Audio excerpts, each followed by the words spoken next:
দিব্যত্রয়ীর চরণে ভক্তিপূর্ণ প্রণাম নিবেদন করে শুরু করছি স্বামী ভূতেশানন্দ মহারাজের শ্রী শ্রী রামকৃষ্ণ কথামৃত প্রসঙ্গ থেকে পাঠ।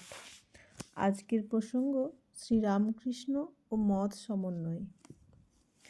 আমরা যখন বলি যে ঈশ্বর হয় সাকার নয় নিরাকার, তিনি একাধারে সাকার আবার নিরাকার হতে পারেন না, তখন আমরা আমাদের নিজেদের সীমিত ভাবেরই বহিঃপ্রকাশ করি। এখন হয়তো ভাবছি এটা কি পাগলামি, কিন্তু এটা যে পাগলামি এ কথাটা মনে হতো না ঠাকুর আসবার আগে। শ্রীরামকৃষ্ণের আসার আগে সাধারণের মধ্যে উদার ভাবের এত প্রসার জগৎ আর দেখেনি। যেখানে কিছুটা উদার ভাবের কথা থাকতো সেখানেও সে উদারতা অবাধ নয়, অর্থাৎ সেখানেও একটুখানি খোঁজ, একটুখানি সন্দেহ থেকে যেত। শিব মহিম্ন স্তোত্রে আছে, রুচিনাম বৈচিত্রাদ ঋজু কুটিল নানাপথজুষাম নৃণামেকো গম্যস্ত্বমসি পয়সামর্ণব ইব। বিভিন্ন পথ দিয়ে যেমন জলপ্রবাহ সমুদ্রে পৌঁছায়, তেমনি সকল মানুষ তোমারই কাছে পৌঁছায়, কিন্তু ওই যে ঋজু কুটিল ওইটুকু রয়েছে সঙ্গে। আমারটা কুটিল তোমারটা ঋজু এ কেউ বলবে না, তোমারটাই কুটিল আমারটা ঋজু। ঠাকুরের কাছে কিন্তু ঋজু কুটিল কিছু নেই। তিনি তাই বলেছেন, ও তোমাদের কি এক পোঁ ধরে থাকা, কত রং পরং, কত বৈচিত্র্য আছে সেখানে, সেসব আস্বাদন করতে হবে। পরিপূর্ণ অনুভূতি সেইখানে হবে যেখানে দ্বৈত ও অদ্বৈতের সমন্বয় হবে।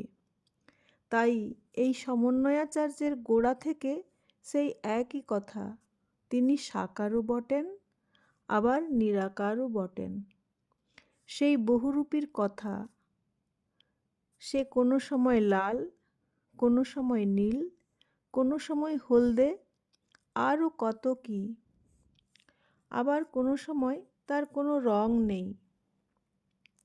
এই সবগুলি ধরলে তবে বহুরূপীকে ধরা যায়, তা না হলে দৃষ্টি হয় আংশিক, পরিচ্ছিন্ন। আর এই পরিচ্ছিন্ন বুদ্ধি নিয়ে যদি আমরা অপরিচ্ছিন্ন তত্ত্বকে বুঝতে চাই, তাহলে পরিণাম যা হয় আমাদের তাই হয়েছে। তাই সেই অপরিচ্ছিন্ন তত্ত্বকে জানতে গেলে আমাদের দৃষ্টিকে করতে হবে উদার। অপরের ভাব যদি আমরা বুঝতে না পারি, তো আমাদের নিজেদের এই কথা বোঝাতে হবে যে এ আমাদেরই অপূর্ণতা, তাঁর ভাবের ক্ষুদ্রতা নয়। এ আপোষ নয়, সহ্য করা নয়। স্বামীজি বলেছেন, শুধু সহন নয়, এ হলো গ্রহণ। এ হলো স্বীকার করে নেওয়া যে ভগবানের কোনো ইতি নেই। আমরা যে সব রূপে তাঁকে বুঝতে পারি তাও তিনি, আবার আমাদের বোঝার অতীত রূপেও তিনি। আর এটাই হলো ঠাকুরের শিক্ষার গোড়ার কথা, যা প্রথম থেকেই তিনি মাস্টার মশাইকে শেখাচ্ছেন এই জন্য যে তিনি চান এই মাস্টার মশাই হবেন তার ভাবের পরিবেশক। আজ ঘরে ঘরে তার বাণী প্রচারিত হোক, দূর হয়ে যাক অজ্ঞানের অন্ধ তমিশরা, জ্বলে উঠুক জ্ঞানের আলো হৃদয়ে হৃদয়ে, প্রবাহিত হোক দিকে দিকে তার কথামৃতের অমৃতময়ী মন্দাকিনী। আজ এইটুকু। ওম নিরঞ্জনম নিত্যমনন্তরূপম ভক্তানুকম্পাধৃতবিগ্রহম বৈ ঈশাবতারম পরমেশমিড্যম তম রামকৃষ্ণম শিরসা নমামি, তম রামকৃষ্ণম শিরসা নমামি। ॐ पूर्णमदः पूर्णमिदं पूर्णात् पूर्णमुदच्यते पूर्णस्य पूर्णमादाय पूर्णमेवावशिष्यते